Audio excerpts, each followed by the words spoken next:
કઈ રીતે જોયું? તમને માફી માંગવાની પણ વાત કરી છે. એ તો પોતે ડિસિઝન લીધું છે એમનું ડિસિઝન છે ને એક સમાજના છોકરાને રોજગારી બંધ કરાવવાની અને 20 વર્ષનો ધંધો બંધ કરાવવાની દબાવવાની વાત છે. મારું પરિવાર મારું કુટુંબ છે, એમને ખબર નથી કે આ વ્યક્તિઓની કેટલી મહેનત છે. એક સમાજના છોકરાને દબાવવાની વાત કરી. એમ તો નિર્ણય મંજૂર છે તમને? નથી બિલકુલ મંજૂર. મારો કહેવાનો મિનિંગ એમ છે કે ચલો કે આ જીઓનો ટાવર છે 350 રૂપિયા ભાવ છે, કેટલો રિચાર્જનો, બરાબર. દરેક ગામની અંદર સમાજ નિર્ણય કરી કે ભાઈ તમારું ટાવર નહીં રહેવા દઈએ, 4 રૂપિયા રિચાર્જ ના કરો. નહીં થાય એમનાથી, કદી નહીં થાય. આજે નહીં થાય કાલે નહીં થાય. સમાજને તમારે અમારું ડિસિઝન લીધું છે, ભલે કશું વધુ નહીં. સમાજ બહાર છીએ ઓલરેડી અને દયા છે કુદરત ડીજે વગાડશો હવે? આવું ડીજે તો વાગે ને.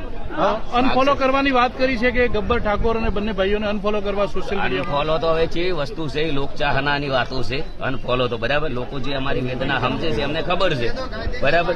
કાયદેસર વાગશે. અને ઓલરેડી અમે લડ્યા ને, અમે લડ્યા તો હું ડીજે વાળા છે, સંગીતકાર છે, જે લોકોને રાત દાડો મહેનત કરી 20 વર્ષ જે સંગીતને આલ્યા છે એ લોકો માટે તો આપણે ભાઈ કરવાના જ છીએ. મોરબીમાં